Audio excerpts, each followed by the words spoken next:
when I was there, we would go through like a ceremonial entrance. We would go into the back of the backyard and enter the labyrinth. This was right around sundown. You couldn't see the sun. And we went through a hedge maze, and the hedges were very high, so you got really disoriented very quickly. And we're like, at first you're kind of walking through it, you start picking up the pace. They're walking very hurriedly, and towards the middle of the maze, you're like running, and there's this doorway. There's like a curved doorway. I think had bricks around it, and we run through there, and the adults are like pushing me into the front, and they're like, go, go, go, go, go, move, move. And it's like this cave network called an Erdstall. And there's this little hole you don't run into like basically a dead end. There's a little hole at the bottom, and they're like, go, go, go, you gotta go. And so I see this hole, I'm supposed to go in this hole. Of course, I'm not crazy, like I go feet first. I'm not gonna go head first into this crazy hole. But you go feet first, and they pull you through. Like, they pull you by your feet.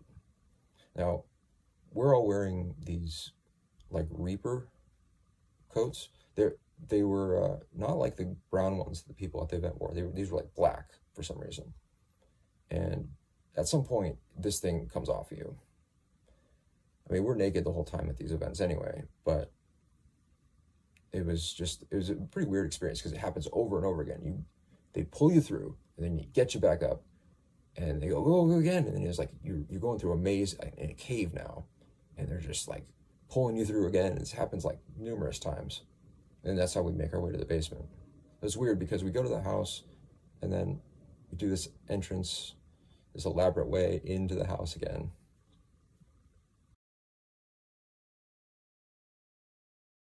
Three Doctors was one of the worst things I've ever seen.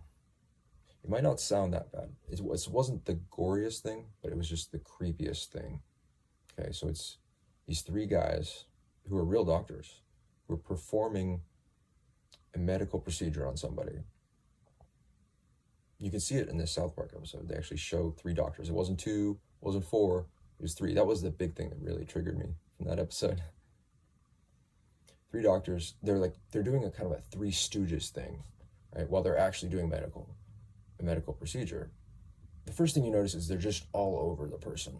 They're like really, it's just very overwhelming, but they're also just grinning. They have these humongous grins, and they're like hamming it up, really hamming it up, and they're not actors at all.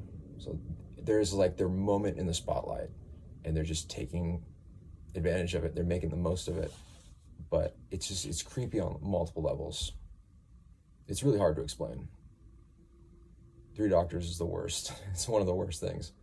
Yeah, it's not the goriest thing, but it's bad.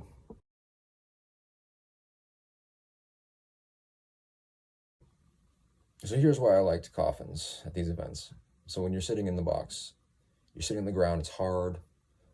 It's kind of like humid, hot.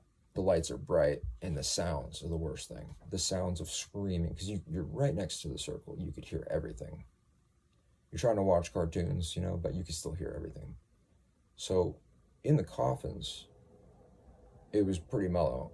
It was like the exact opposite of being out there. It was like soft and cool and quiet and dark. And the best thing is you got to like do whatever you wanted in there. I mean, they weren't telling you what to do. You're supposed to do something, and then they close the coffin, and then you're just like, whatever. The coffins aren't, what do you think? They're not those like Dracula coffins. They're all angled. They're actually just straight coffins. And I would often be in there with like a dead body, and I'm supposed to like lie on the dead body. But when they close the coffin, you could just like go off to the side, just leaning off to the side, like, like just hanging out, like that, right? Coffins are surprisingly not the worst place to be at a ritual. Pretty mellow, actually, really comfortable.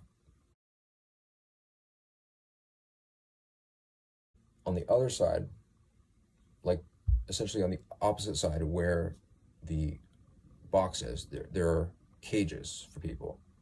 And there's little cages for the Mexican girls, or the Hispanic, whatever they are, the dark-haired girls. And there's these big bird cages for blonde women. And there'd be like 1 or 2 blonde women in them. And she's blindfolded. She's like holding on to one of the rails. I think she's chained up by her neck or something. And so they would go in and they would do like a blood hand. They would grab and pull them out backwards, the same way they pull out the Mexican girls. Or let's say the dark-haired girls. This is the thing about the indigenous girls too, is that the MMIWG movement, Missing Murder Indigenous Women and Girls, uses the sideways red hand. And this is from my experience, that's how they get them out of the cage. They grab them by the mouth and pull them out. They're in these little cages. These are BDSM cages. They're like torture cages. They're metal and wood. Okay, but the blonde women were in the big bird cages. These are huge. They're like 10 feet tall.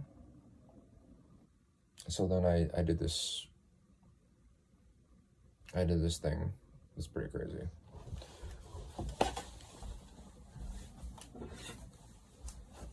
So I had a knife like this, right? And they would have you put it like right near your belly button, and I would hold it like this, right? And then an adult like my father would put his hands around my back and cover my hands. And I'm on like a box right now, so I'm raised up. The woman is got her arms and legs spread out. She's like in a star shape, basically. So I would be pushed in and out of her over and over like this, into her stomach. And she would just scream every time I did this. And it was kind of like this act of basically like having sex, like missionary style sex with her. But I'm stabbing her and she's screaming.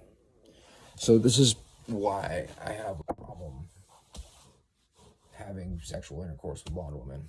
And now I understand, like, oh yeah, it's probably because of all the knife sex. Again, it was me holding it below my belly button and stabbing into her stomach too. So it wasn't like actual vaginal, but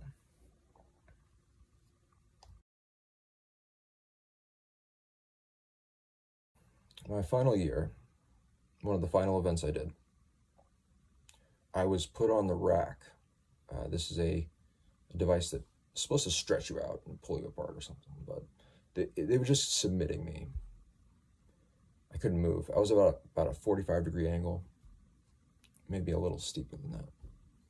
And this really beautiful woman, a dominatrix, performed various sexual acts on me. Oral sex, she rubbed her body on me, and attempting to give me an orgasm in front of like 300 men. It was very embarrassing, and it didn't work, and they just had to give up at one point. But she had a hat on that reminded me of M. Bison's hat from Street Fighter, if you know. It's kind of like but it turns out it's a Nazi. It's like a Nazi black hat. And she had, her bosoms were out.